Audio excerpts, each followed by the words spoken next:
Fabulous with Vips and Vicky. The ThinqShift podcast for professionals who aspire to be fabulous leaders. Those who not only succeed, but also purposefully seek to reinvent the world. Welcome to the Be Fabulous podcast once again. Hey Vicky, what are we going to do this time? So Vips, we are continuing our Fabulous Person's Guide to the Future of Work in 2025. And in episode 3, we are discussing adaptability and reskilling is going to matter more than ever. Now, what do we mean by that? As we think about 2025 and the pace of change, the need to be adaptable has always been important, but it's even more important. Why is that, Vips? Well, I think we need to take a step back because the way I think about it is there's sort of macro forces that have been at play for quite some time. And probably articulated best in Thomas Friedman's book, Hot, Flat and Crowded, or before that, The World is Flat. And it's this basic idea that because the world's getting hotter, more crowded, and ultimately flat, and by flat, he draws a distinction between how fast the speed of information moves. So you could argue that in the internet world, information now moves, literally at light speed. And so consequently, that drives how fast we have to move as individuals, managers, leaders, fabulous people. We have to all learn that much faster because for us to be successful is a function of the speed at which information moves. So if you go back 100 years, we didn't have to move so fast because information had to go across boats or whatever, or telephone lines. So it meant that you could actually learn slower, be less adaptable, if you like. But now, the pace is so much, it's almost instantaneous. We feel it every day. It's frenetic. And so now, it changes the way we look at what constitutes being successful is. And I would argue that what sort of COVID has done is it's really accelerated that even further, as it's challenged us to work differently. It's challenged us to operate differently. It's challenged us to, in many cases, work from our apartments or our homes for things that we would have done in person or in groups, even down to virtual conferences and virtual trainings and virtual holidays and virtual cocktails and virtual everything. So that's basically, if we take a step back, I just think that the way to think about it is those things were happening anyway, just going to happen 10 times faster now because COVID gave it an accelerant, at least in the sort of information worker world. So then as we think about functional career paths, they don't make sense anymore, right? Because it's going to be harder to be successful when you are at the top of your game in business, when you don't have expertise across different functional areas like technology, marketing, business. In the past, you could be an executive in finance or marketing or R&D or technology and maybe become a COO or a COO, and that would be okay. And now the world requires a depth of insight into those areas that you wouldn't have had before. You have to be curious. Or that you wouldn't have needed before, maybe. You wouldn't have needed before. Yeah, and I think to connect that up to the comment I made earlier, if you think about it, the way I try to express it when I teach on this or coach on this is, it's almost like our value, our intrinsic value as fabulous people on that journey to being fabulous leaders is less about how many years of experience do we have in a particular skill area, and it's more about how quickly can we learn something new and apply it in a way that creates economic value. So it almost matters more how quickly I can learn and apply rather than how much cumulative experience I have over, years or decades, because being able to regurgitate's the wrong word, but being able to do stuff that you've always done faster is probably not as valuable as being able to learn new things and apply them quickly. And that's totally different. Totally different. And especially if you think about the new careers that are out there that weren't there 10, 15 years ago, the new companies that are out there that weren't there 10 or 15 years ago. You look at the whole world of analytics. Or social. social. You look at the Ubers. I mean, you name it. The whole business models just didn't exist before. Well, I mean, even down to, democratization of celebrity through social media and influencers. I mean, we got, you got macro stuff and also inside the organization. We met some of those last week, didn't we, Vips? We have met some of those last week in Miami. Yeah. But then there's also, if we also think about it, even just in our day-to-day jobs, anyone who's working in technology finds it so hard to work in an agile way because if you're doing engineering, you have to know a little bit about design, and you have to know a little bit about product, and you have to know a little bit about so many other skill areas, and all of that has to kind of interleave seamlessly. Whereas previously we used to have very hard interfaces or hard responsibility areas, and now we kind of expect that to sort of funge, to fuse and morph and be much more fluid, in return for faster times to market or quicker time to product feature or whatever it may be. That's a totally different paradigm. Yeah, and even the dark side of technology, you had the software engineering and then the infrastructure support, and it was always the dark and light side, Yeah.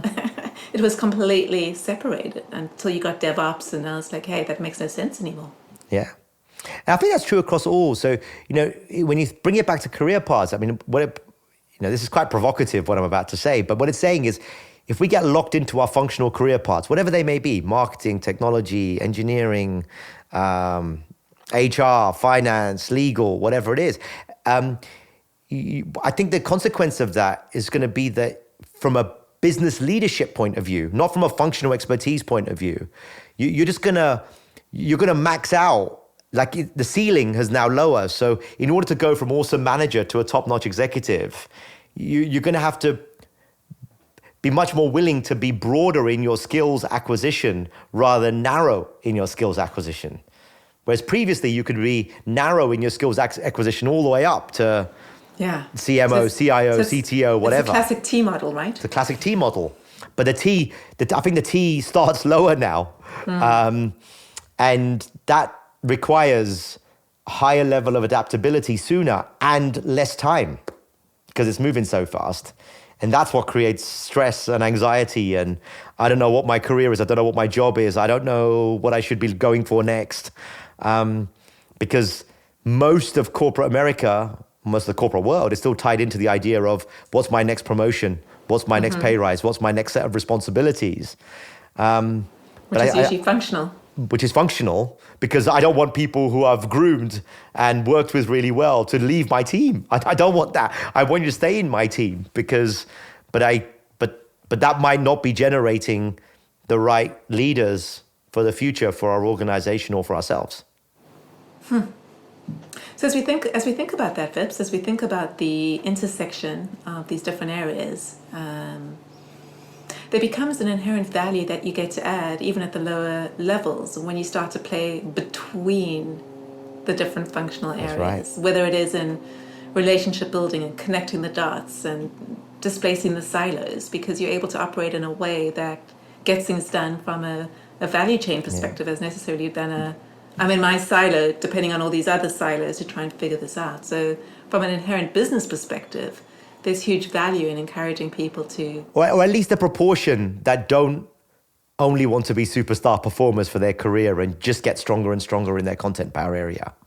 But if you want to become, an awesome manager, a top-notch exec, a fabulous leader, you're probably going to need a more complex recipe in terms of your skills, experience, and exposure than you would have needed when things weren't moving so fast, because adaptability is now so key to driving your value.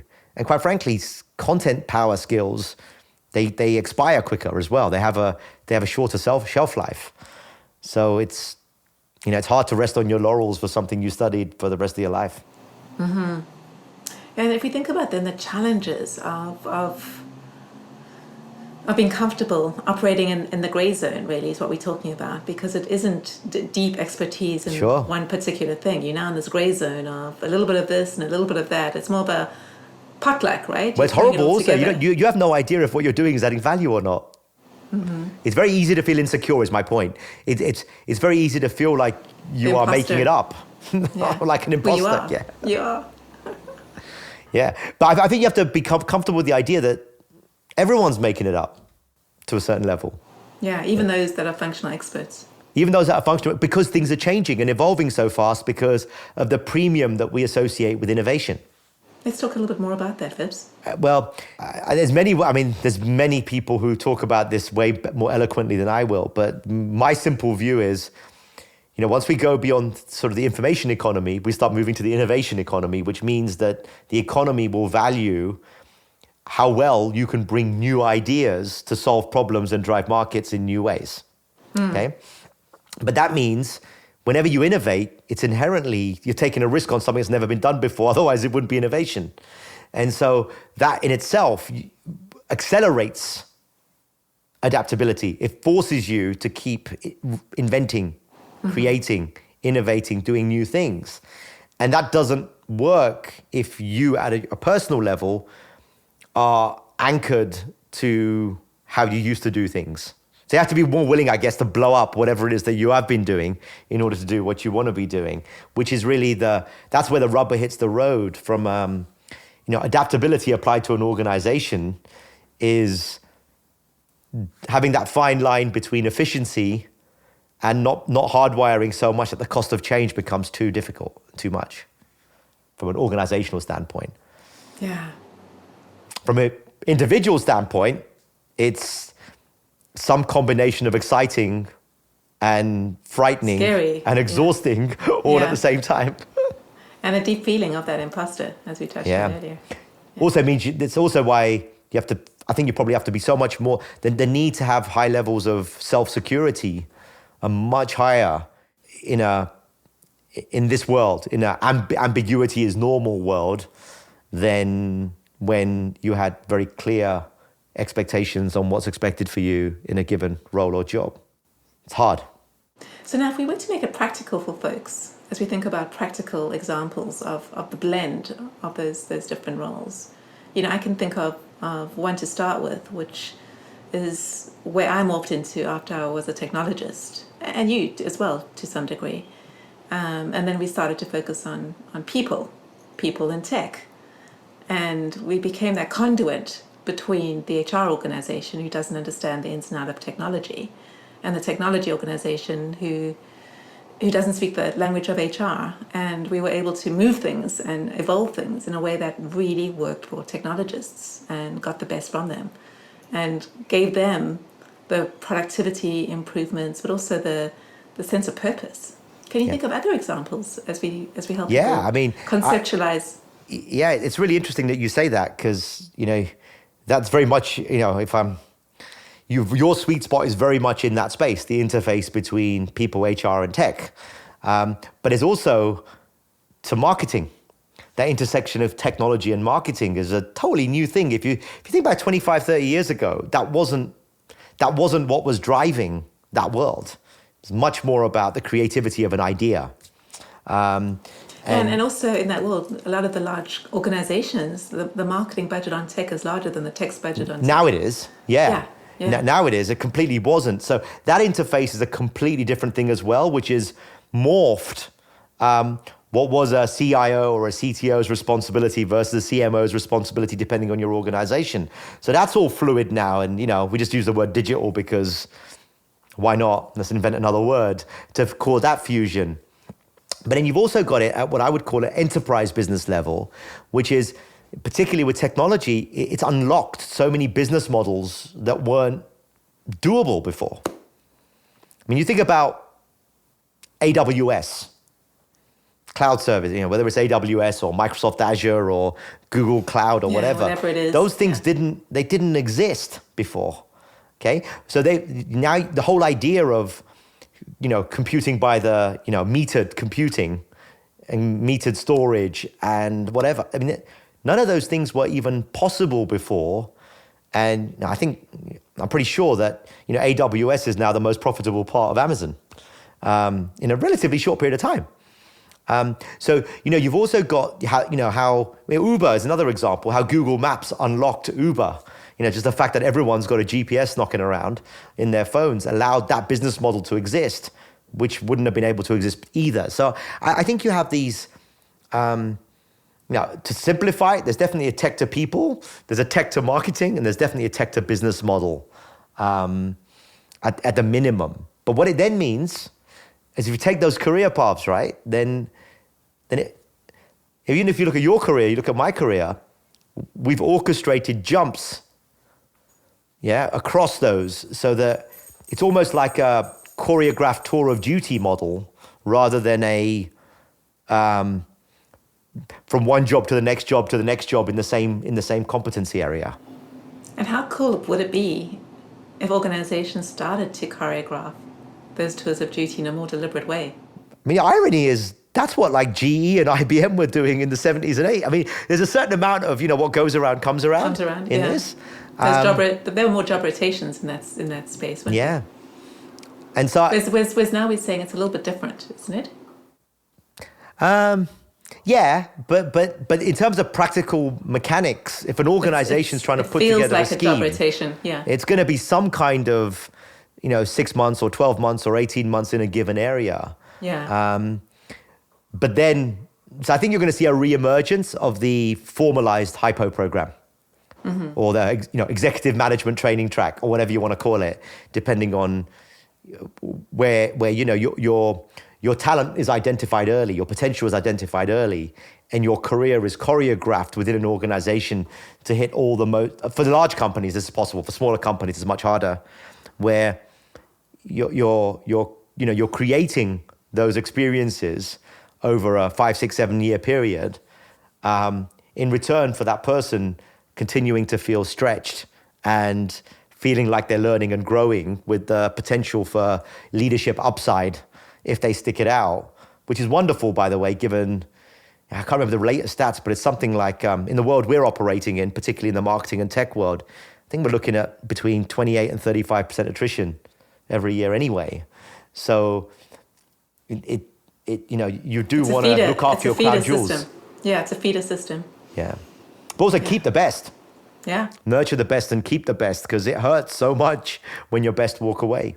But I think this is something which I don't think everyone's wrapped their heads around yet, because quite frankly, if you're the kind of person that doesn't like adaptability and ambiguity and volatility and uncertainty, then you just want to know what your job is and what you're being measured on, and an easy way to work X hours a day or week. And so you want the stability. You don't want the adaptability.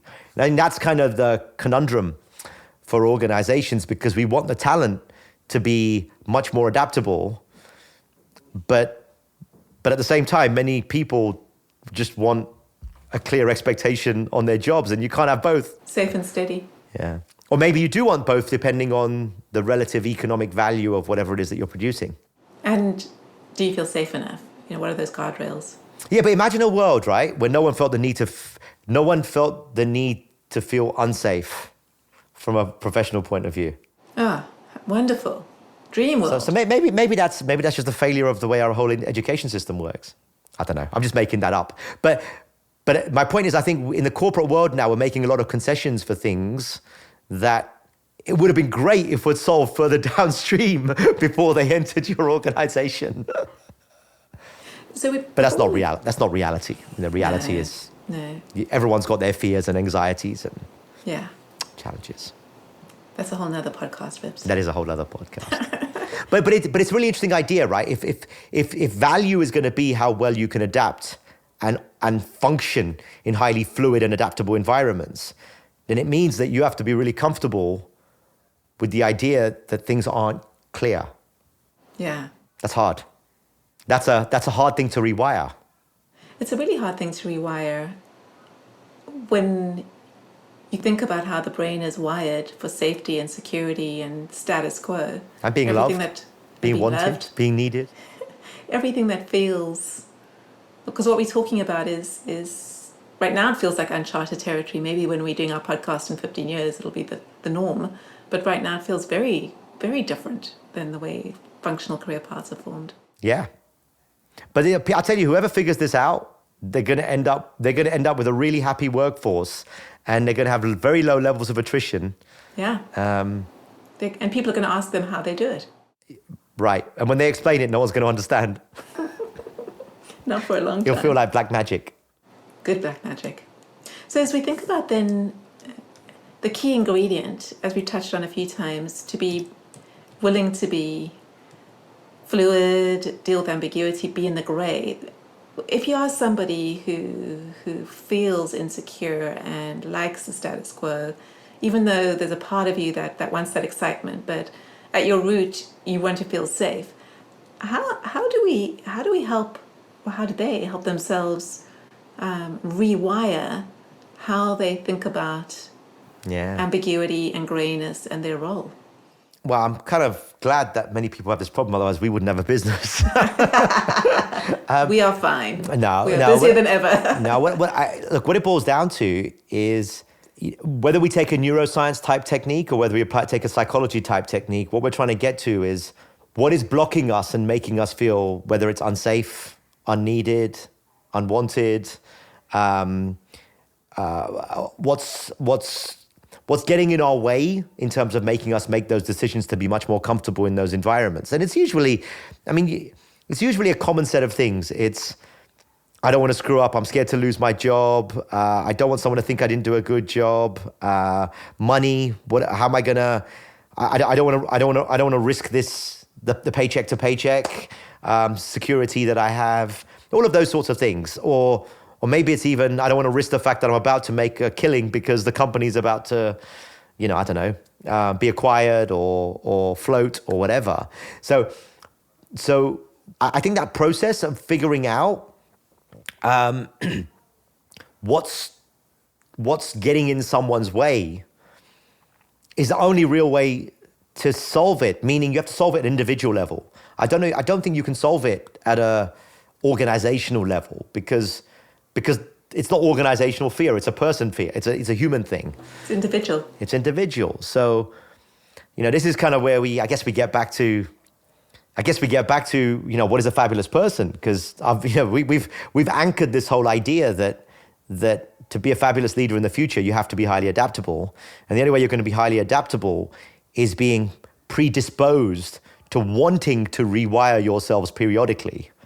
And so I guess we come back to our fabulous person non-negotiables, which are the hallmarks, if you like, the signposts that we use. I mean, forget anyone else. We use those to detect whether we feel we can help someone to get comfortable with being in the gray and rewire their habits of success. So, I mean, I guess many people on this podcast won't have remembered that. So maybe you should do us a quick summary. A quick reminder. Yeah. All right. I was giving Vips a silly example before, but I'm going to use it because it's kind of a helpful one as we think about this. But if you imagined that you wanted to take your business, whatever it is, and have a thriving business on Mars in 2030, let's just make up a random number. Highly unlikely, but imagine that that's the case. Let me walk you through the 4 non-negotiables and why they're so important to have people who want to follow you to Mars. So the first non-negotiable of a fabulous person is to be an effective communicator. So what does that mean? Well, you have to be able to inspire people about why going to Mars and creating a business is a good idea, and that they want to follow you to do that. So if you can't communicate that journey to them, they're never going to follow you. So you're dead to start with. This business idea is not going anywhere.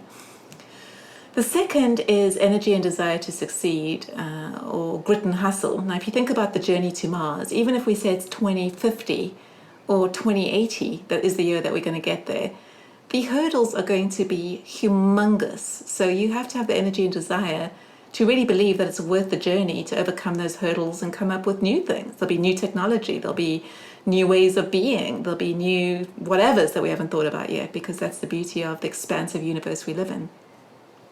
But you have to be willing, because it's going to get hard. There's going to be obstacle after obstacle. There's gravity. There's and you may not even get there in your lifetime. Someone else might benefit from that later on. Yeah, Mars might be way beyond 2 lifetimes. But hey. And not if Elon gets his way. Exactly. He can lead the way for our business. So then the third non-negotiable is you have to have your ethics and values aligned to the environment you find yourself in. So what does that mean? It practically means you have to want to go to Mars. If you don't want to go to Mars, you're not going to put in the effort to overcome those obstacles and make that work. It's just never, ever going to work. So that is a really key part of this journey is are you excited to go to Mars? Do you want to go to Mars? Because unless you do with all your soul, it's never going to work. You're never going to get there. And then the fourth is you have to have an inside-out mentality, meaning you have to be willing to look at what you can do differently, not blame others, take self-responsibility, because the journey to Mars is going to be so hard as we try and figure out the different ways to get there. And everybody needs to figure out how quickly can they learn and adapt to this new and changing environment as we overcome gravity and different forces that are going to get us to a place where we can live on Mars. And we can't be defensive and locked down. We have to continually want to understand and look at our blind spots so that we can operate as seamlessly as a team as possible to have a fighting chance to even get to Mars. So in a nutshell, those are the four non-negotiables: being a fabulous communicator, energy and desire to succeed, your ethics and values aligned to the environment you find yourself in, and having an inside-out mentality. And if you have those four, no matter what goes on in any situation, you are going to thrive because you have the core traits that make you adaptable. They're also the things that take forever to learn, which is why we call them the non-negotiables. You can't just learn to inspire people and be an amazing communicator and, after going on a training course, having a bit of coaching. It takes years. So these non-negotiables are the non-negotiables because if you've two or more missing, you're just never going to be adaptable. It's never going to work out. So Vips and I actively help our clients recruit for them, develop fabulous leaders against them because they're that important for the future world. And even if you have them, you have to keep working on them because they're like muscles. They atrophy if you don't use them. They do, because our brain wants to be lazy. You're lazy. Lazy. Especially as we get older, everything becomes more scary. I don't know. I know pretty lazy. I know a lot of lazy young people as well, Vicky. Don't make us old before our time. We got enough to worry about. True, that's usually your duty for us. But what's interesting? I love the way you recap that. It's brilliant, and it made me also think that if you think about that, then it also means that everyone's not going to be fabulous, right? Everyone's not going to meet the non-negotiable threshold. And so what I'd encourage everyone to think who's listening to this is, well, if you do hit those, then you have an obligation and duty to lead those who will struggle. And we haven't got enough of that either. We haven't got the leaders who are out there doing enough of that to help deal with some of the pain and anguish that we're experiencing right across the world right now. Whether it's, whether the world is definitely polarizing right now, and that requires, that is a leadership challenge on steroids for us as, not just inside our companies and our organizations, but for our cultures, our nations, our world against, just unprecedented global challenges that we face as well. And so hopefully, these isn't just about how do I get to the next promotion and get the next pay rise. You'll certainly get that, but if you have if you have those qualities, then I would suggest it would be good to experience those as an obligation to try to pay it forward and create some legacy around the impact you're going to leave on the people that you touch and the environment that you operate in. Yeah, and as you think about operating in the grey, go inwards and figure out which is the next functional area that excites you. Start there. Don't try and tackle one that you find boring as anything. Really find the one that lights you up and have you have passion around. And even if your organization doesn't support tours of duties and role rotations, there are a lot of informal things you can do, which I'm going to touch on in a second. But really see that, because what Vips and I have both experienced and seen many of our clients experience is the more you're willing to operate in the grey across these different areas, the more your market worth increases, because you have a different level of value that makes you, it's very hard for someone else to compete with you because you don't neatly fall into one box. the inherent value is seen because you provide a perspective in a range of different ways. You can get things done in a range of different ways that people in functional areas have a different way of doing. So it gives you a very different market premium, which is a beautiful thing. It's really, that's to hammer that home. What I see a lot, bearing in mind the audience group that I work with, predominantly very senior executives, they will make roles for people that they don't want to lose. Agreed. Yeah. It's almost like you only know how fabulous you are if an environment makes a role for you because it doesn't want to lose you, because it sees the value that you bring. That's very different than going after a published role, because the implication there is lots of people can do that role.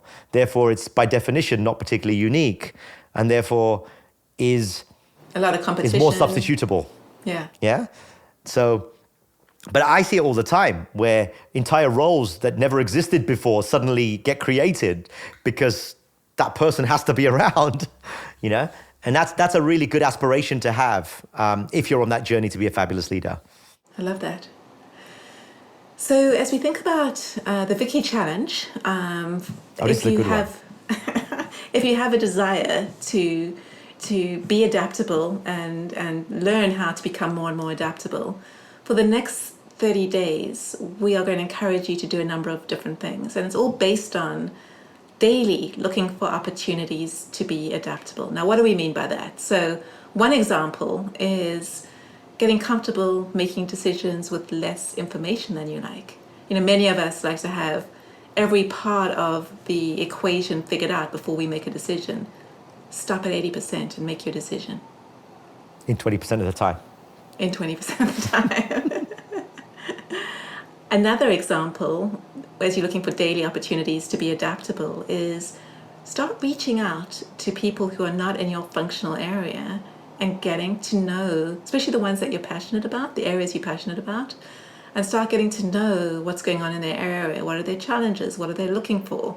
And see if there's some sort of intersection in what you do and what they need, and find if there's an informal way where you can start to help them. Maybe it's a couple of hours, a month, but that's going to light up your soul as it's an area of your passion, and it's going to start to allow you to create inherent value as you start to join the dots across the organization. Any others, Vips, that come to mind?